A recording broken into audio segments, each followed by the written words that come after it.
John Gurda. He is going to speak on our parks and parkways this morning, so if you could welcome him, thank you very much. Hey, thank you, thank you. What a unique event. The biggest in the country, I think. Thousands of bikes will move out of here over the course of 3 days, 4 days last year. And I've been a patron here for a long time. There was roughly about 32 years ago, a group of friends began an annual Labor Day bike ride around Milwaukee County that's still going on. In the early years, the group began around the east side and looped around the southern part of Milwaukee County, ended up at a motel around the zoo, and had a spaghetti supper and continued the next day around the northern part of Milwaukee County. It mattered around 80 miles or so. That ride's still going on, and some of the kids who were on that ride back in the 80s are now bringing their kids to the ride. My family was often camping on Labor Day weekend, so we didn't join until about the last 10 years. There's no longer an overnight, but we'll do about 45, 50 miles around the older part of town on what had been in the early years the 76 bike trail and is now the Oak Leaf Trail.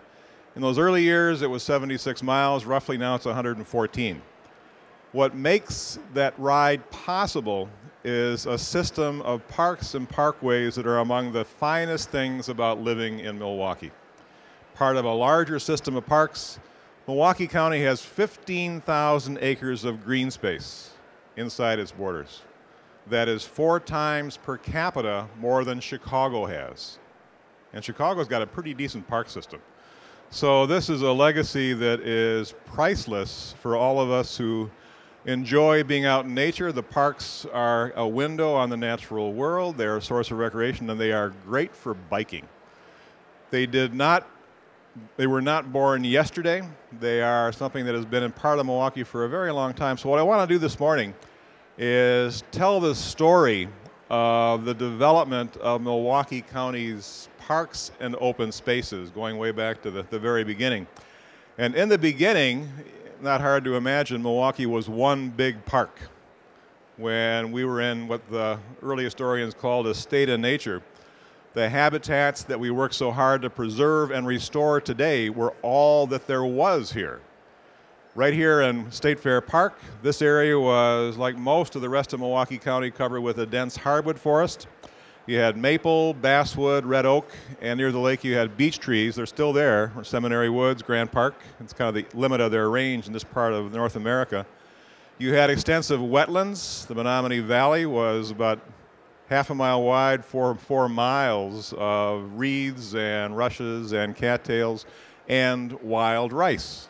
The word Menominee means wild rice in the native tongue. And you also had prairies out in the southwestern portion of Milwaukee County in Franklin. There's still some survivors out there in the southwestern portion of the county. So things like Big Blue Stem and Compass Plant and Prairie Dock, all maintained by Indian fire. That was the crucial ingredient in the landscape. That pristine landscape began to change as early as the 1830s, when people began to arrive here with every intention of forming a city in what became Milwaukee. Year by year, acre by acre, they cut down the trees, they filled in the wetlands, and they plowed up the prairies until all that was left were remnants. And on one level, the history of Milwaukee or of any city can be described as the progressive destruction of native habitats and their replacement by non-native species, including us.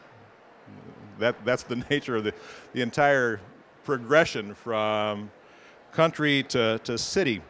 So it's self-evident that cities and wilderness are mutually exclusive. It's in our nature to mold our landscape, to meet our own needs, to fit our own desires, to shape it to meet what we think is important for our economies.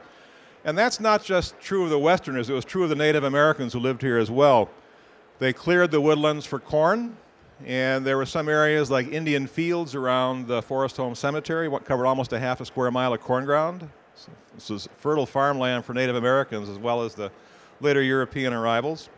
They crisscrossed the territory with trails, and they used them so long and so often that the trails in some places, the Green Bale Trail was said to be about 2 or 3 feet deep. of a rut through the wilderness back in the years when the first native or non-native Americans began to arrive. And they also used fire to clear the land for game, and there are naturalists who will tell you that the biggest influence on the landscape today is fire suppression. So that has been the main event, the main non-event since the time Europeans began to arrive. But urban change was of a different order of magnitude than the Native American impact on the land.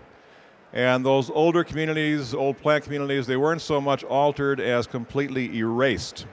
And in their place came wheat fields and pastures and block after block of human habitations.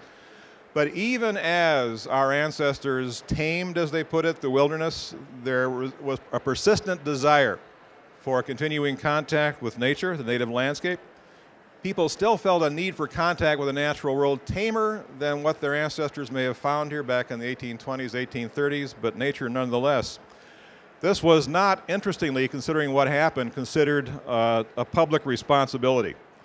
The only public green spaces in Milwaukee in the early decades of the city's and county's life were these little postage stamps of green space given by public-spirited citizens who thought they should be green in the heart of Milwaukee.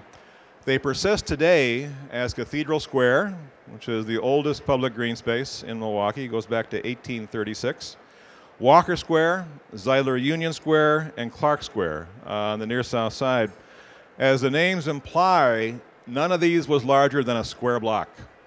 So you could have put all the parks in Milwaukee in a corner of the Expo Center here back in the mid-1800s. The only exception to that small pattern was the 7th Ward Park. I think a lot of you know Milwaukee was settled by three guys who didn't get along very well, Walker and Kilbourne and Juneau. They had a bridge war in 1845 and decided to bury the hatchet after that was scaring people away. So 1846 we become one city, but the wards maintained strong independence. They controlled their own public works budgets.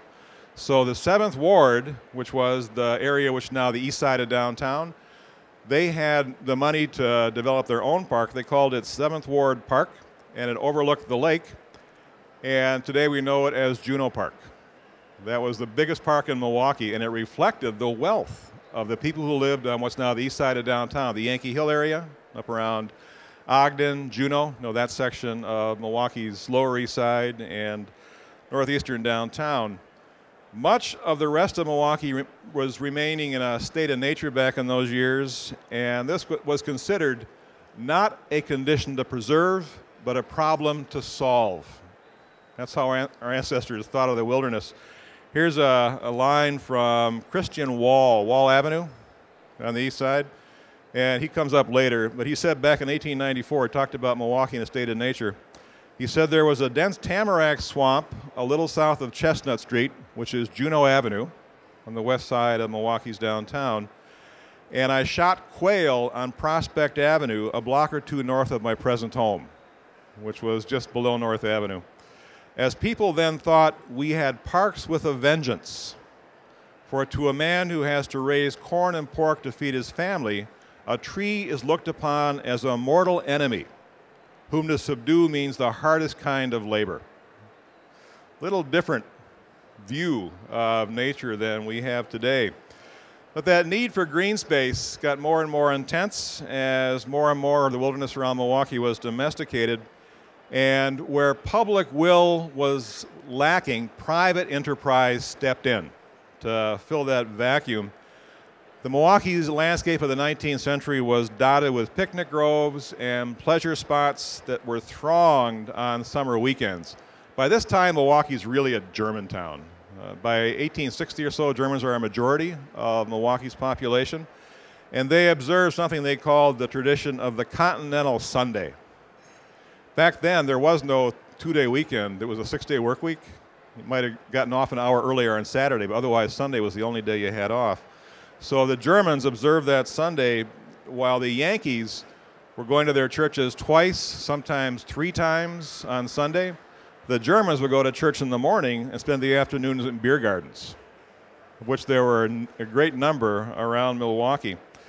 And the gardens were plentiful. Most of them were run by breweries. The Yankees were absolutely horrified. The Sabbath was a time for quiet contemplation, prayer, nothing very exciting. And they would criticize what they called the Sunday orgies, people drinking beer on the Sabbath. Also talked about it as Sabbath profanation. That did not stop the Germans from going to their beer gardens. And the breweries were there were dozens of them, but the breweries had the largest ones. Pabst had not one but two in the Milwaukee area. One was the old Shooting Park. It was a sharpshooters range on 3rd and Garfield, King Drive and Garfield today. And that was purchased by Pabst, later 1800s. And they had an amusement park there whose attractions included something called Katzenjammer Castle. It's kind of a fun house. You could wander around inside the area in what's now Rose Park, and then became Garfield Park before that. And the other resort was Pabst Whitefish Bay Resort, which was in Whitefish Bay. You took the turnpike out there. The wealthy residents would race their carriages out the turnpike, the toll road, out Lake Drive. And if you wanted to, you could take a little steamer called the Bloomer Girl from a downtown dock and go all the way around out the river mouth, up the lake shore, and then get off and walk up the sort of switchback trail up to the Pabst Beer Garden, Whitefish Bay. And the attractions there included Milwaukee's first Ferris wheel and planked whitefish dinners that were the specialty of the house, and the whitefish caught out in Whitefish Bay. So the resource was very close at hand. The ones who were less wealthy, the revelers, they took the omnibus from Milwaukee's downtown, which is kind of a big horse-drawn, like a motor coach, but drawn by horses and without much suspension, out to Whitefish Bay. So that was a busy place. Miller had a garden overlooking the brewery there on the west side of Milwaukee, the Watertown Plank Road, right about the site of Story School. If you know where that is? They don't tell the kids that Story School was once a beer garden, right there on the top of that hill. And back in 1861, Fred Miller, who had purchased that brewery from the Best family, the people who began Pabst, just 6 years earlier, he put an ad in the paper saying, "Tomorrow, Sunday, June 16th, I will open with a grand concert given by the Union Band on the highest hill of my beautiful pavilion, and I invite patrons who love nature, and who doesn't, out to my place. The beautiful Menominee Valley is one of the loveliest spots and can be compared favorably with the Valley of Neckar, which was a tributary of the Rhine back in Miller's native Germany." Not many people will look out and talk about the beautiful Menominee Valley today. It's gone through a number of changes, but back then, in a state of nature, it really was pretty spectacular.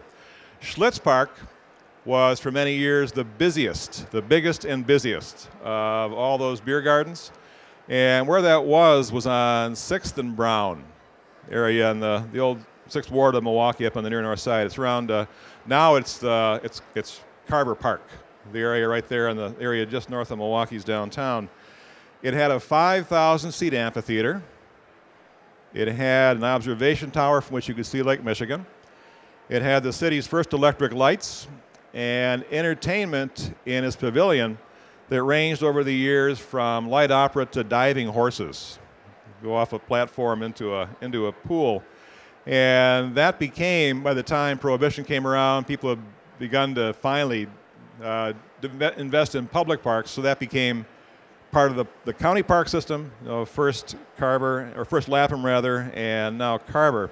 Blatz, which was the fourth of the big four brewers in Milwaukee, Schlitz, Miller, Pabst, and Blatz, had its beer garden on the west side of the Milwaukee River at the foot of Burleigh.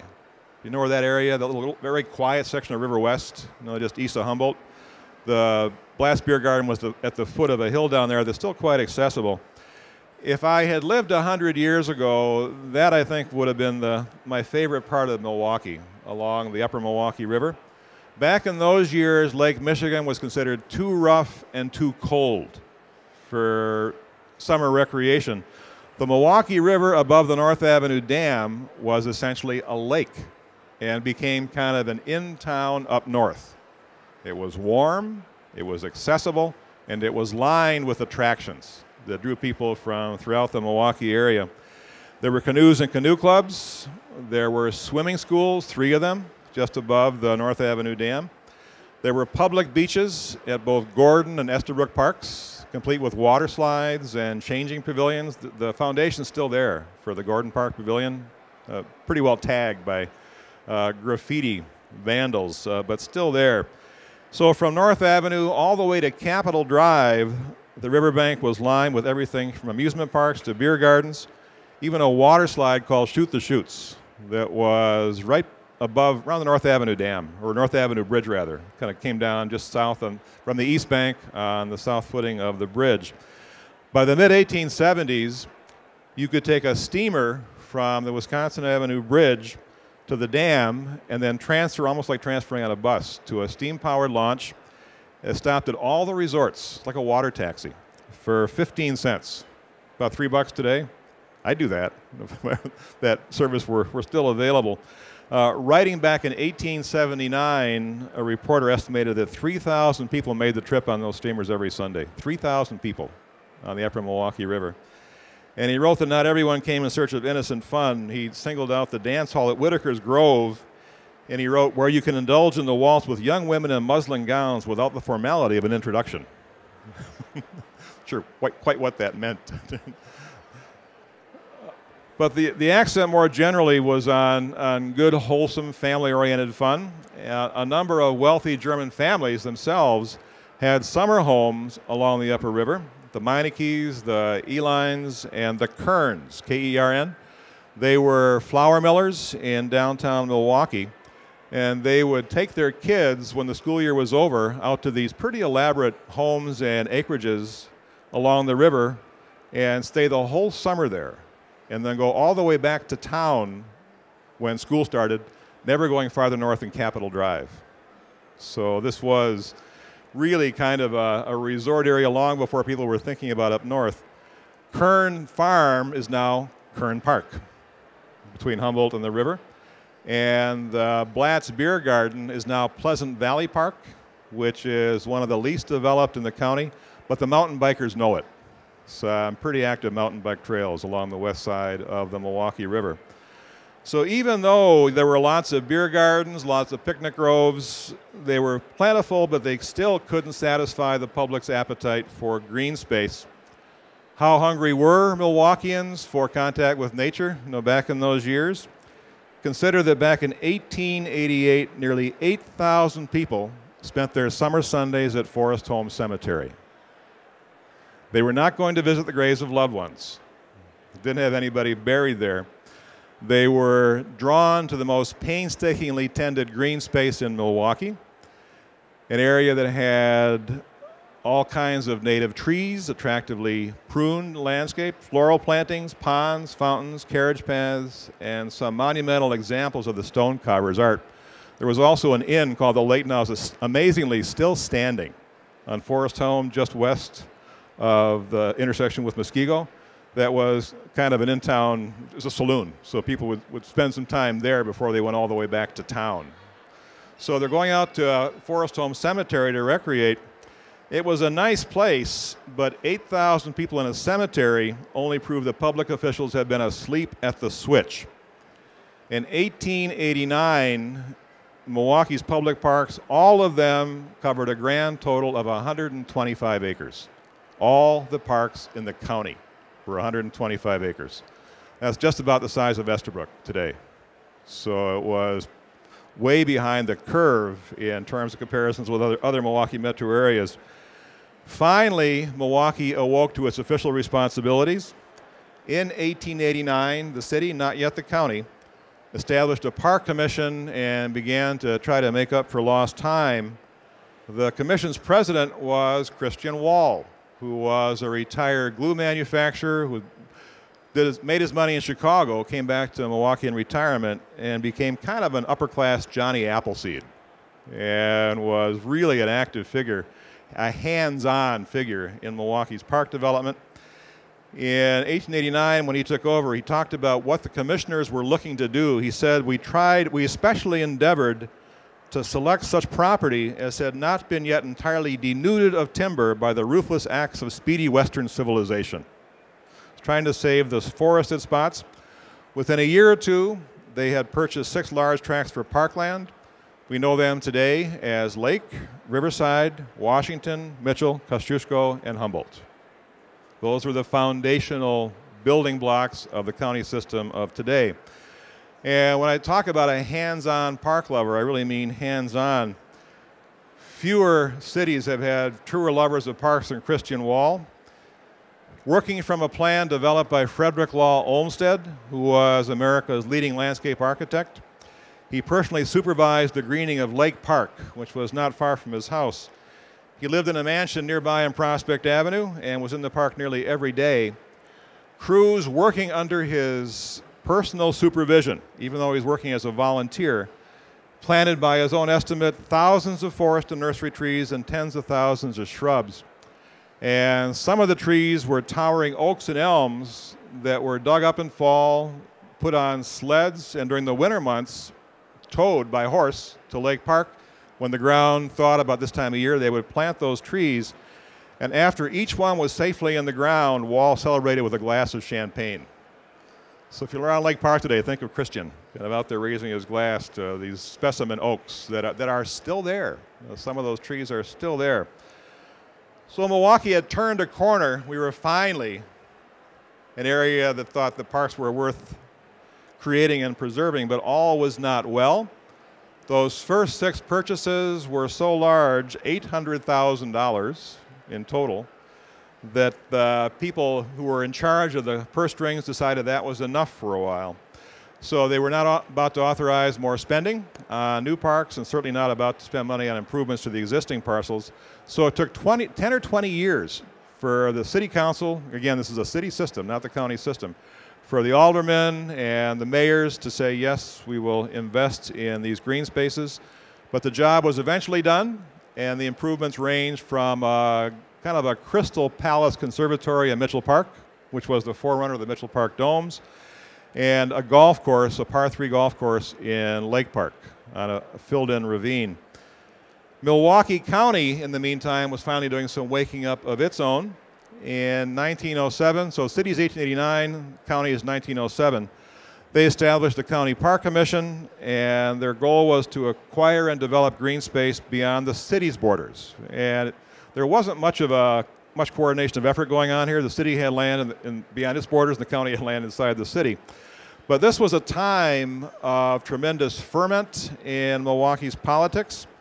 After years of bossism and graft and corruption and certainly massive inefficiency, a reform movement had gathered speed in Milwaukee, as reform movements did all around the country.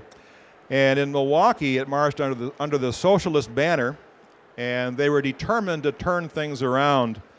In 1910, a ticket headed by pattern maker Emil Seidel, a socialist, won in a landslide. Took 2/3 of the common council seats as well as the mayor's seat in Congress, and the socialists were a power in county government as well.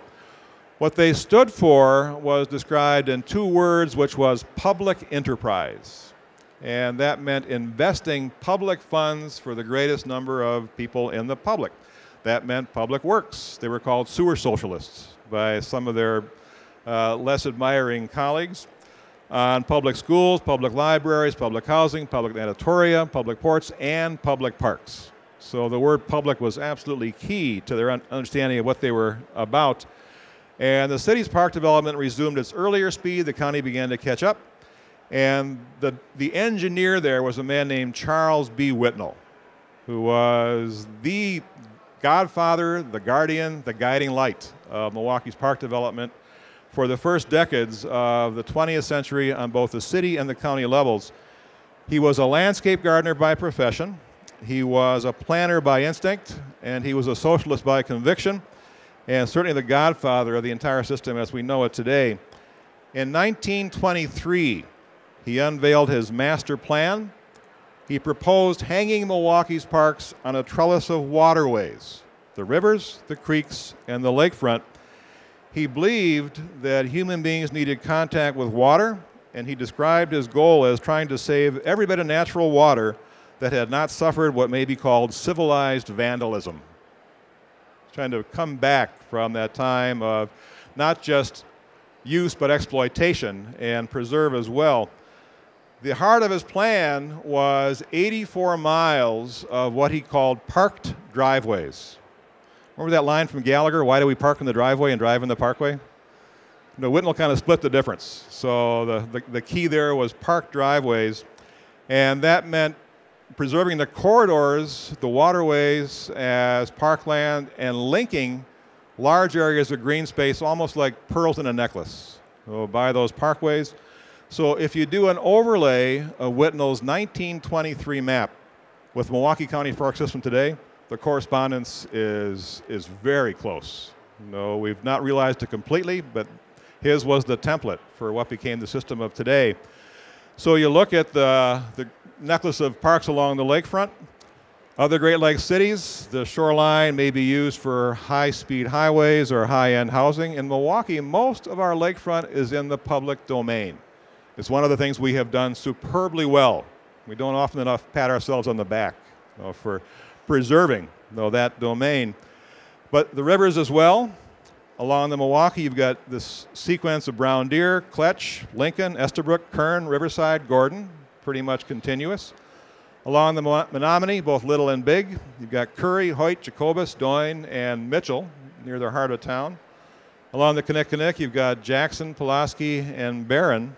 Along the Root, you have Greenfield Park, and the biggest of all, Whitnall Park, which is appropriately named for the man who was the author of it all. In every case, these major parks are linked by parkways that offer some of the best urban biking in the United States. And we are lucky to have this at our doorstep. They did not materialize overnight. Milwaukee County went to work on the plan, but in 1929, just 6 years after Whitnall unveiled his map, the stock market crashed. So you might think the development was pretty much over. It turned out that was a time of growth, prosperity for Milwaukee County's park system. The silver lining was this alphabet soup of New Deal work relief programs, the CCC, WPA, PWA. And their goal was to put as many work as possible, usually in manual labor. What's more manual than working in parks? So a number of Milwaukee's parks were literally hand-carved. Picks, shovels, hand axes, adzes, mattocks, all the things people were using manually. And with shelves full of plans, and they were waiting for the time when funds became available, Milwaukee put 4,000 relief workers to work on 2 days' notice. Talk about shovel-ready. No, this was a stimulus that was just ready to roar. And by the time the Depression finally eased, late 1930s, Milwaukee's park development was 10 to 15 years ahead of schedule. So everything else is retarded, everything else is pushed back. Milwaukee's parks moved ahead as a result of the Depression. And it wasn't just those hand-carved parks. Land acquired for back taxes, especially in the areas around the outskirts of Milwaukee that have been held by developers, for future demand, were taken as tax land, turned into parks, and those parcels totaled 4,300 acres by 1936, more than 4,000 acres by 1936. As governmental efficiency became a watchword, it began to become obvious that you have these redundant or overlapping city and county systems. No, there are actually ideas are proposed to consolidate city and county government. No, that didn't get very far, but there was a movement to combine the city and county park systems. So you had city owning land in the county, county owning land in the city, and voters approved consolidation by a vote of 3-1. And on the 1st of January, 1937, the city system was folded into the county system. So the city had been the original, and it became part of the county system as we know it today. No sooner had the Depression ended than World War II began, and the county parks proved just invaluable as oases of tranquility during those very trying times. When peacetime returned and you had a critical shortage of housing, they also provided essential space for veterans housing. And the pictures are amusing today. You had more than 1,500 trailers and temporary homes going up in parkland. It was not until the 1950s that the park system finally had room to kind of consolidate all those changes and begin to grow again. Aggressive acquisition swelled the holdings to the present 15,000 acres, and some 5-star attractions emerged in those years in the 1950s and 60s. For anybody who grew up in Milwaukee in the 1940s, 50s, 60s, when you had guests from out of town, when you were having a Sunday outing with your family, where did you go? You went to the Mitchell Park Domes, you went to the Berner Botanical Gardens, you went to the county zoo, you went to the lakefront. These are the places that were thronged by Milwaukeeans and their guests. They were our show places, our sources of civic pride, and touchstones of Milwaukee's identity. You are all aware, if you've driven or walked around Milwaukee's county parks, of what has happened in recent years. There are some shining spots like the reclamation of Riverside Park by Urban Ecology Center. Director Ken Leinbach is here in the room today. But in the rest of the system, you have over a period of just the last 10 to 20 years, for lack of maintenance, our parks descending from a state of grace to a state of siege. Crumbling parkways, closed bathrooms, overgrown vegetation, all indicate a system in crisis. The news isn't all bad, especially on the biking front. There have been some trail additions, including some along the lakefront in Bayview, on the southwest side around 68th and Rawson. Up in Brown Deer Park, some plans are going forward, and a little 6/10 of a mile section that I used to get from Bayview to downtown along South First Street is the most recent addition. But the system as a whole faces deferred maintenance totaling at least $200 million. Back in 2008, a majority of Milwaukee County residents voted yes to a 1-cent increase in the sales tax to support fund parks and transit. The governor, Jim Doyle at the time, and the state legislature declined to act on that proposal, and the chances of it being reenacted under the present administration are really fairly slim. I suspect I'm preaching to the choir here, but our generation could blow it. We could lose the legacy that has been under development for well over a century. Without a surge of new political will, without an infusion of new cash, the park system as we know it could wither into oblivion. In time, our most cherished green spaces will devolve from untended to unloved and finally to unsafe. They could become corridors of crime rather than calm. That, I think, would be a tragedy of the highest order, because I believe that parks are the broadest and most visible embodiment of our common wealth. They frame the urban picture for all of us. They provide relief from the insistent pressures of civilization. They open vistas in a literal sense to worlds beyond the human, and they hint at higher values. Parks are the entire community's front yards, and letting them deteriorate indicates the owners are either absent or sick. Our public parks are something even more. We Milwaukeeans view our parks with an especially strong feeling of ownership. Each park is a classic declaration of democracy, a statement that the beauty spots belong to all of us and not just the privileged few. We need to keep making that statement for our own welfare and for the welfare of distant generations. Our park system has seen tough times before. Back in 1894, when they had purchased the parcels but had no money to develop them, the economy had soured, forward progress had stalled. Christian Wall, who was a man very much involved, issued a statement that was partly a complaint and partly a call for action. He wrote, with greater liberality on the part of the city than has been shown heretofore, with greater interest in the part of the people's representatives, and less reluctance to spend money for such improvements, it may be that in 6, 8, or perhaps 10 years, the present area of parkland will be finished as far as the hand of man can make it. Today we might say restored as far as the hand of man and woman can make it. And he continued, it is to be hoped that the public will become aroused to a fuller sense of this necessity and make up for what has been neglected in the past, but meanwhile the work will be tedious and the process slow. Wall's faith was finally rewarded by a world-class system that we enjoy today. Let his faith be our faith. Let his patience, his determination, and his hope be our guide as we put our best wheels forward and reverse years of decline to reclaim a priceless heritage.